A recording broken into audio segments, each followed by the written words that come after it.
Hey everybody, so got pulled into a truck stop and I am done for the day. I tried to get everything offloaded, however I wasn't able to. It's unfortunate. But I'm by Dixie, Georgia, so that's pretty good. Here to Pilot nearby, and this is by far one of the biggest parking lots I have seen. It's off of 75, so it's pretty cool. The thing about being from Georgia is that I had it's good because I took some back roads, and so I got to burn down a lot of back roads in a governed truck, and it's pretty funny because you know when you can go down a road, even though you look at your atlas and you're like, it's not there, and you're like, oh, it's there, trust me, I know. So it's pretty cool. Got to everywhere I needed to go. However, Dixie was probably like 2.5 hours from Lyons. And by the way I needed to go, so I knew I needed to find a stop so I can stop somewhere overnight, because they weren't going to take the delivery until tomorrow morning. That's fine, but so I'm having fun. One of my biggest pet peeves is driving. One of the things Roehl is driving to protect others. Well, if you've driven for even a week, you can understand that, yeah, you're driven to protect others, but it seems like others don't care much for their lives. So they'll pull out in front of you and they'll dart across, and you're like, oh God, and you're slowing down and you're trying to brake, but not hard enough to where you jackknife, and you're pulling the air horn. I pull my air horn every time. Hardly will I ever pull a city horn. And oh God, I hope he doesn't hit this trailer. Barely made it. Yeah, yeah. Now he's looking in his mirror like, yeah, barely made it. So I'm parked. Ever since I had that incident last week, I realized I need to tone a lot of things down and slow down a lot. From starting the truck to putting my seatbelt on to just everything. So since I've started doing that, I've noticed that I wouldn't say I'm driving a lot better, and I'm taking care of myself and my equipment a lot better. I have no idea what the hell that is. It's like a patch of hair. It's like you can look at it and you're like, it's like a mole. It's like mole. But no, so, and I noticed on my way here, I had to go through my atlas. And I had to go through, because the GPS was taking me down some roads that I knew trucks weren't allowed to go down. So I had to look down the atlas. I had to look in the atlas, and I had to look, and I had to verify to make sure. Living in Georgia and being part of corrections, I was my prison's undertaker. So I had to take a lot of people, inmates that get buried. So not only that, but I was part of key and tool control, fire safety, and armory. So I took, those jobs took me throughout the state of Georgia. So I got I got familiar with the roads. So it was pretty fun.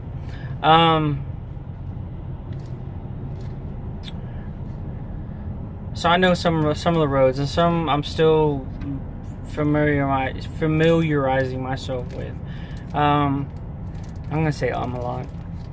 If you guys haven't noticed, I shoot from the hip. I really don't have a list of things or notepad or anything. It just, whatever comes to mind, that's what I normally say. And I have some people saying, you know, you need to write a notebook so you don't sound like a stuttering buffoon. I'm like, but I want to shoot from the hip. I want people to understand that this is me, just talking. And that's one of the biggest things. So, I had to pull over quite a few times to look, and make sure, because you guys have got to protect your CDL. Nobody is going to protect your CDL for you but you. If you go down a wrong, I'm going to tell you, like, primary example of when my load that I took prior to going home, that I was going to take me home in Atlanta, co-pilot wanted my GPS wanted to take me a different way, and I knew better, because everybody knows Atlanta's a pretty old city, and you're gonna have these roads that aren't truck friendly. You're gonna go through neighborhoods, and you're like, you're gonna cross, you know, you're gonna climb over a bridge, there's hills and everything, and let's say you're up to a hill and you're fully packed. I mean, you're pulling, you're 76,000 pounds, and you're coming up on top of a hill, and there's a stop sign. What are you gonna do? You know, blow right by? I mean, it's just one of the things to think about. You know, I've driven in Atlanta in a car, and you come into a steep hill, and the stop sign on top, there's a stop sign at the top of the hill, and you're like, and that's in a car. So think about if you're in a fully loaded truck. So take your time. Take your time. If you have any, like, seriously, take your time. Route. Go to Google Maps like the night before and be like, look, satellite. Be like, that's like, well, my GPS is telling me to do that, but I'm looking, and there's homes, and here's a small bridge, and pin that little guy right there on that road and see what the signs say. I mean, and that's all it is. And it's part of your trip planning, and realizing and noticing things to look out for. I also want to, when you look at your road signs, you speed, and you're coming around a corner and it says 45. Well, there's a reason why it's 45 miles an hour. Drop it down to 40. And this is just, guys, protect your CDL. It's your CDL. You've earned it. Protect it. All right. Don't try to be a cowboy out there and try to think that I got to get this load up there. And you know what? Guess what? Your CDL is more important than that damn load. I'll tell you what. Because if you have all these funds and everything else like that, that money you're going to get for that damn load ain't going to cover it by far. Right? Understand that we have a big responsibility as CDL drivers. We are professional drivers. We fall under the federal government. And we are under scrutiny, like 24/7 through the general public, DOT, everything. Everybody's looking for, for something to happen. So protect your license, trip plan, like, especially through these back roads. I know you heard me. I said earlier, yeah, there's a road, but that's because I drove through Georgia, so I'm familiar with some of the roads, quite a few of the roads. So I know what roads are truck legal. I know which roads go where, and which roads drop me off. Prime example, I pulled over into a mom and pop truck stop. I needed to look at my, because my GPS was telling me to take a right. And if you know your atlas, you're looking at your atlas. Your atlas isn't gonna. It's gonna show you what major roads, but it's not gonna show you like an in-depth city, or the country backs. So the GPS was telling me to take a right, but I'm coming up, looking to get out, and then all of a sudden there's a sign that says trucks not allowed, or no trucks. So you're like, all right. So you got to look at you got to look at your sky from above, your Google Maps, and you're looking at your atlas, and you're like, all right, I found this road. I know this road is there. Well, okay, where's this one? I know if I take this one, if I take this road, if I take this left, and I take this right, it's gonna give me right to that road, the highway that I need to go down. That is, well, it's truck legal.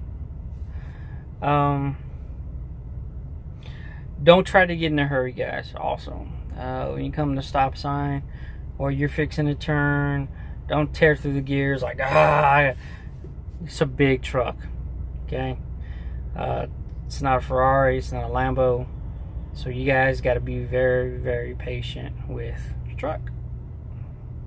So, just want to say thanks for everybody.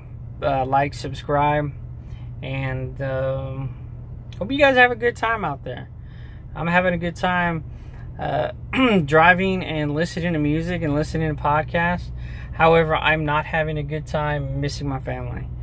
Like I said before, I've had some offers come down. I threw my information out there, and I got some pretty good offers coming around, coming out, and I've got to look out for, well,